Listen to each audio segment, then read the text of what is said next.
Another week, more news to talk about. As always, some of this stuff doesn't necessarily connect back to the previous week or even the week before, but it is all relevant to the video game industry as a whole, and so it's interesting to kind of talk about and go into it.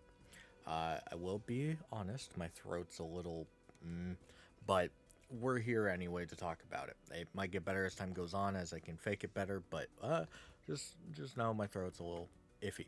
But going into it, we don't have actually that many interesting stories. I tried to pick up some stuff that was at least relevant to some stuff.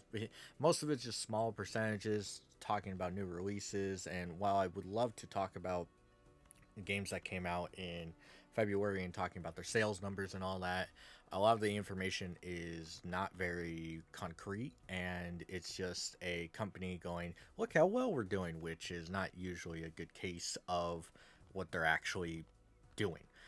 That's not to say they aren't doing well, it's just I want to know how it shapes up for potentially being the game of the year versus so on and so forth. So if you're not hearing about sales numbers in one of these, it's because we haven't really received concrete ones or ones I'm very comfortable sharing and kind of getting behind and predicting how stuff would go on. But we are here to talk about one of the more interesting topics that has come up recently. I believe this actually happened today or yesterday, but it might be a little bit earlier, but there's a new industry wide union for American and Canadian developers. Now, one of the biggest problems in video games proper is like crunch time, layoffs, and consumer abuse. Like, that's one of the biggest problems, is just the crunch time causes one, issues with the game, bugs, so on and so forth. You're not getting a good product. Layoffs in general, you're taking away people's jobs, which they've worked hard for, or hopefully they've worked hard for, and potentially it can, one, ruin the game that is being worked on if enough layoffs are there, or it can close a studio, which, while some studios I don't necessarily think should be around all the time, is still sad to see a bunch of jobs go. It's just sad.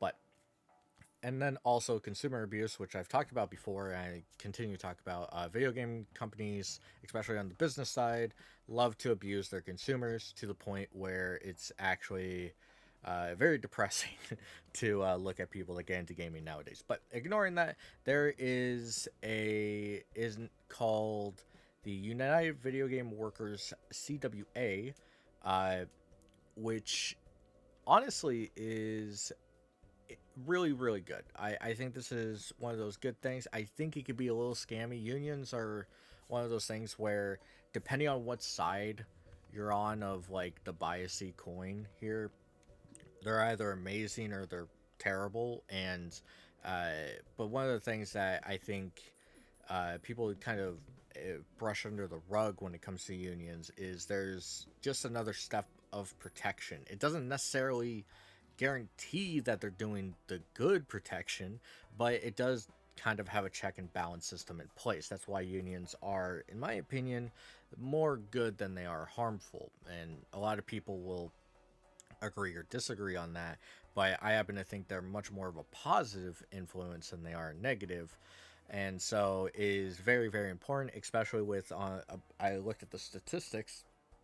It's actually insane that 25,000 jobs were lost in the past 2 years, with 15,000 or thereabout being lost in 2024 alone. That's 10,000 in 2023, and then 15,000 in 2024, or some this year maybe. We're still early on. I know a couple thousand have probably been lost, maybe a little bit less, but overall it's still very depressing. You see that numbers, and hopefully within those percentages of those people that have layoffs, we know for a fact some of them were laid off for, they weren't given a reason, probably like a decent amount, that they will have some protection. It's not going to save everyone in the layoff market. It's not going to save the entire video game industry. That's not how it works, but it does give some protection to those that would just be thrown away to the wayside for very, very little reason.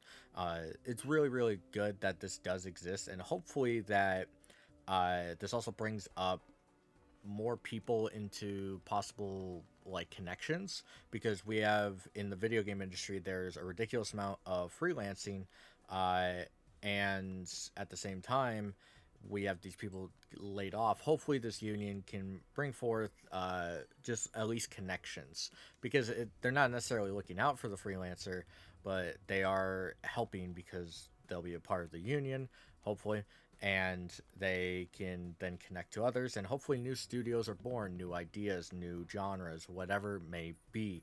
It's still a good thing in my mind. But we'll see how time goes on. It's still technically not connected yet from what I understand, but it will be starting pretty soon. uh, we'll see what happens. Hopefully it works out. So, if you don't know, Sakurai, who does Super Smash Bros., the creator of all the games, recently talked about the westernization of a lot of Japanese games, which, yeah, it's. But as an industry trend, I think Japanese people should keep pursuing the things that Japanese people like. Because one of the things that I think he goes on to talk about is that uh, you could say that there was a culture of following de facto standards. He's referring to practices that get adopted, yeah. But uh, I think the uniqueness and fun of Japanese game is what Americans seek, or the Western world seeks, and that's actually 100% true. I think this is kind of a misconception for a lot of American games. Uh, in general, is that they play very similarly to Japanese games, or even like other like countries. But in my experience, every country kind of has a twist on every single genre. Yes, it's kind of hard to have your own twist in what is a simple 2D platformer, but you can still look deeply and you can find it. I happen to find that while Japanese like development is actually very good at detail oriented things, like especially like animations, uh, interesting detailed lore going on to it, I find one of the biggest kind of iffiness on some of it is sometimes the gameplay loop. I feel like the gameplay loop is very haphazard a lot of the time with Japanese development. Sometimes it's much more about what surrounds it that's very interesting, but I am a big proponent of mechanics and gameplay loop. And that's not to say Japanese development doesn't do any of those good. It's more along the lines, I find that the gameplay loop struggles a bit in some of their sequels, and more importantly their new IPs that come up in recent years, which also goes into the Western civilization, where I feel like the gameplay loop is usually a decent standard. It's a little better. I'm talking about the average here, but everything else around it kind of doesn't really make me want to play the game. A lot of the audio choices are very weird in Western civilization. uh, I keep saying Western civilization like historical, but for specifically North America, as being that's where I live, I find that a lot of the development struggles in like audio aspects and graphical aspects of making it like detail oriented and having this type of smoothness and polish that really feels like you're playing an experience versus just somebody's job, is how I would put it. That's not to say that any development is better than each other. In reality, there's never going to be one country's better at developing than another, because each will have great games and each will have bad games.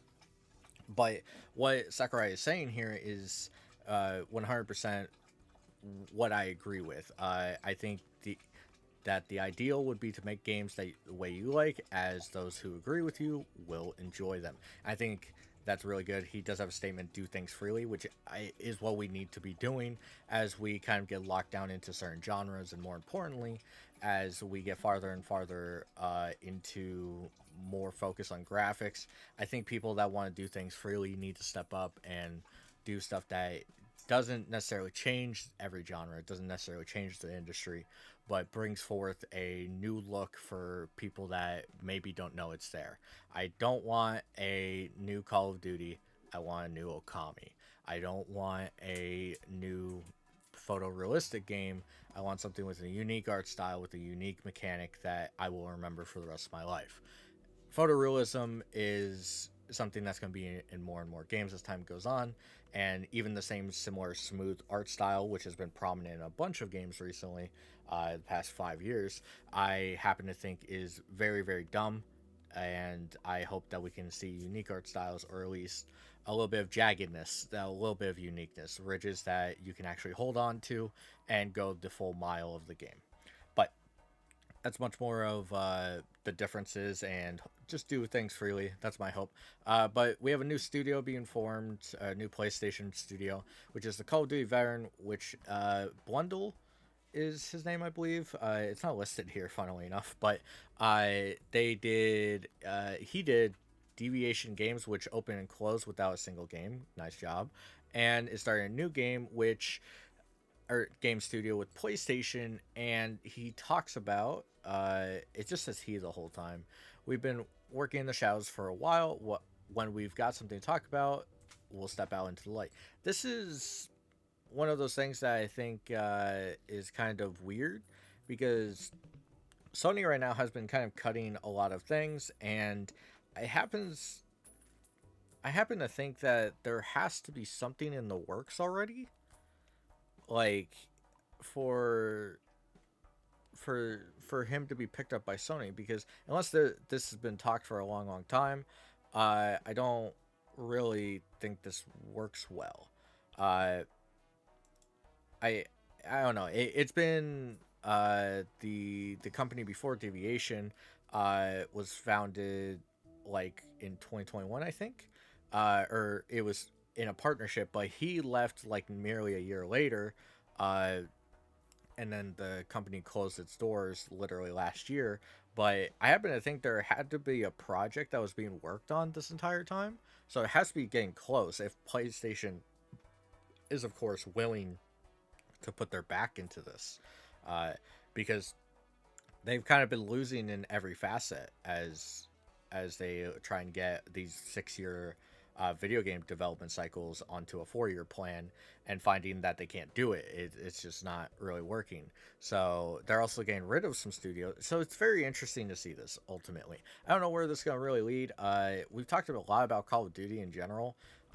With news, it seems like Activision is messing up as time goes on, and it also seems like a lot of the kind of veterans from the the ridiculous amount of games that were put out in Call of Duty are kind of making a name for themselves, or have already made a name, and are hoping to connect more into potentially another development studio that succeeds, which I hope it does.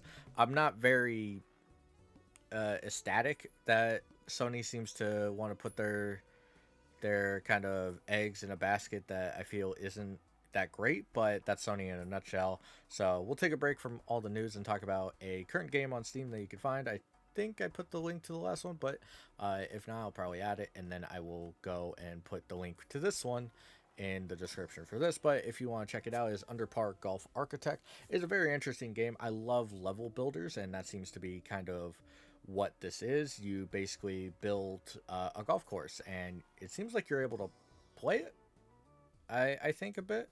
You're able to build, yep, and then play and then customize as you go. Overall, I do think these types of games are very fun. It seems to have a very simplistic art style that I think really does well. And overall, while it is an indie game, I do think it has some quality just from the screenshots. Make sure you put it on your wish list and keep a follow on it. I do think it will be something special. But as we get back to the news, we have Ubisoft seeking investors for a new entity, which is kind of interesting because uh, the the problem with Ubisoft right now is that Ubisoft is looking for bidders on a minority stake in what they are, and Tencent is one of the biggest ones they're looking for, and they're also looking for preliminary bids past that. Uh, Now, one of the things is, if they're looking for this new venture, like what is included, because we know from the report that is games such as Assassin's Creed potentially, but it's we don't know enough about this. Basically, I see a lot of comments about this one being very extremist on Ubisoft. Ubisoft, while you may uh, not even be like a big fan of, is still a very big part of the video game community in general, or development at least, where they have a long history, and also at the same time, for a decent bit of the 2010s and leading into the end of 2020, they were still a very prominent development studio that had a lot of power. That's not to say that they still don't, but it's obviously been in a decline, and I'm interested in where they're going with this, because if they are just hoping to do a combination thing, I feel that really, really sucks, and Ubisoft is basically dead, which isn't a great thing, as people always state. And I don't really think combination studios are the way to go anymore. I don't think they ever really were, but with how a lot of companies ended up being, it just feels very negative. A great example is Square Enix. I feel that at the end of the day, that company is really shit, and it's especially brutal since they combined all those years ago. And I just think I don't really know. I don't really want to see that that they kind of fade away into being a part of a company, and then just Ubisoft is forgotten, and a new, like, for example, if it's Tencent, if it becomes Tensoft or something like that, it would be pretty miserable. There's been a lot of protests recently around Ubisoft in general. A minority shareholder has even called a protest outside the company's Paris headquarters after its claim that the studio failed to disclose IP acquisition talks with EA and Microsoft, which is pretty important to talk about. And overall, I feel like Ubisoft is in its kind of it's it's being shadowed out.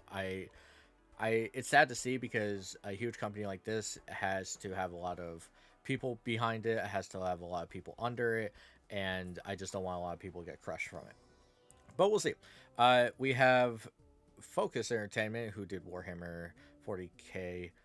Space Marine 2 is, of course, doing 40k Space Marine 3. Now, this comes out of an announcement that happened literally a few days ago, or almost a week ago, surprisingly. But uh, this is probably done in because of the success of Space Marine 2, which I also think they were gonna originally do Space Marine 3 anyway. It seemed like it was kind of in their mindset. Overall, though, it's happy. I'm happy to see that another game is, of course, being made. And if people enjoy Space Marine 2, then they'll probably like Space Marine 3, and hopefully it stays a great quality. But we'll see as time goes on. It's one of those things that, as we get farther along, as more sequels come about, I really hope that they stay on quality. One thing I do want to point out, I hope this is an announcement for a game that is supposed to come out in like 3-4 years, because again, that goes back to a problem I've stated dozens upon dozens of times. Stop announcing your games like a decade before they come out. It's fucking annoying. Just wait. But yeah, going into it, we also have kind of another announcement, but this one is much more wholesome and also kind of just interesting.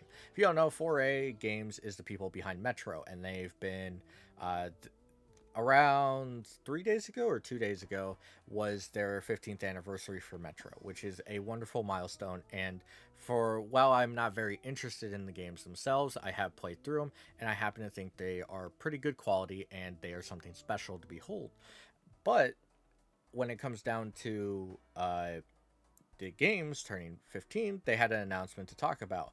Uh, and right now they are based in what is kind of the troublesome of Ukraine, at least around that area. Uh, and when it comes down to it, they've been not suffering, but I don't know the exact details. They don't go into it, but they have been unable to kind of ignore everything that's kind of going on around them, which is always a sad thing to hear. It's really hard to kind of talk about this without taking a side, so I'll try and do that. But when it comes down to it, in 2022, the full-scale Russian invasion changed how they wanted to tell the story of the next Metro games. They go on to describe a bit of what's going on and what's been happening the past 3 years, and it's definitely very hard hitting. And it's one of those things uh, that I think really can kind of change your opinion of what's going on. And while I'll avoid stating mine, it's still one of those things where it's just a sad thing to have happened. that they are making great art or they're making a great video game, and they now have to worry about this going on around them. But it seems to have also inspired them, which is, trying to find the silver lining in even the darkest ocean. It's cool. It's not cool for the situation, but it's cool to find inspiration in the deepest, darkest moments.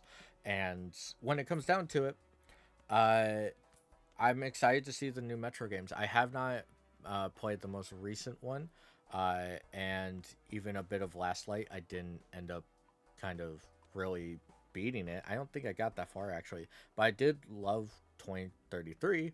And while I necessarily won't be super excited to go back to it because they're just games that don't. While I love the art and I love the storytelling, it's kind of just the gameplay loop is not that interesting to me. I still find them very special, and I think that's one of those things that I hope more people kind of give not necessarily credit to games, but kind of be open to games that you necessarily don't like, or necessarily you don't really like the main mechanic, but you can understand there's quality there that you just can't tap into. But overall, I'm excited to see what Metro news we eventually receive, because based on their words, rest assured, you are in for quite a ride. I'm excited to see what happens. But going into this, we also have another announced game, uh, where we have a Humble Games showcase that happened. Chuhai Labs, the studio founded by the original Star Fox programmer Giles Godbird, Goddard, Goddard. Sorry, I read this wrong every time, and I'm trying to like sound it out phonetically. I'm just failing. But is working on Star Fox spiritual successor called Wild Blue. Now, when it comes to Star Fox, I feel like it's pretty easy to see that it hasn't been used in a while. There's a bunch of Nintendo games like that, like Star Fox, F-Zero comes to mind. Even games like Custom Robo, which technically is a Nintendo, but come on, it hasn't really been receiving any attention. But the game will be a rail shooter complete with animal pilots, dogfights, boss battles, and blue skies. Soar over oceans, desert ridges, and perilous caves, battling waves of enemies and pushing back the Baron's forces. With the help of allies, you'll fight to restore peace while experiencing the thrill of classic arcade flight combat. Is the company's biggest title to date, which at the same time, uh, it's been almost a decade since Star Fox Zero. So I think a lot of people will find themselves looking into this game as long as you don't attach it too hard to Star Fox. I understand that Star Fox is a pretty well liked IP, well liked Nintendo franchise, and more importantly, is very nostalgia heavy. But I hope that it doesn't lean too far into it because was it Starlink or whichever game that came out very close to 2018, I think it was 2017. It kind of leaned too far into that where it was like the new age Star Fox, and I happen to think that new age Star Fox isn't necessarily a good thing because Star Fox was the reason it did so well was because it was pushing technology as far as it could go, even if it shouldn't have been allowed. It's one of those things where Star Fox was ahead of its time and a little too far. But when it comes down to what they previously worked on, they worked on Car Snowboarding, which is a spiritual successor to 1080 Snowboarding, which Goddard also worked on at Nintendo, as well as Playday launch game Whitewater Wipeout, which is based on the adventure game Curse the Golf, and a few other non-mentions, really. But it's exciting to see more IPs like this kind of bring forth because while nostalgia is good in small amounts, if we could bring that nostalgia forward with a modern lens and also bring the type of inspiration to not just like by the numbers, but with creativity and the love that you share for that game, I think you can make some wonderful experiences. And I'm hopeful that this game comes out to be very, very cool. Uh, but there's also a Steam page, I'm pretty sure. Let me check it out. Yep, Wild Blue. Uh, it has not been, the release date hasn't been announced, but it was only teased literally a week ago. So we'll see what happens. I do think that the overall Steam page is in pretty decent shape. It has a type of quality while it's basic and stuff. I do love how it's looking, and this could be something very special. The screenshots look, well, they look very, very interesting. I do love the art style. It's cartoonish in a way, but also smooth. I like how this is looking. I hope that they continue in this direction. But I think that's it for this week. There's nothing more I want to talk about. I just accidentally started playing the trailer, which is really loud. But overall, if you want to check out anything about the game I talked about earlier, the link will be in the description. Please remember, please me. And I will see you guys next week where we talk about hopefully more good news and we stay away from the bad ones. I'll catch you then.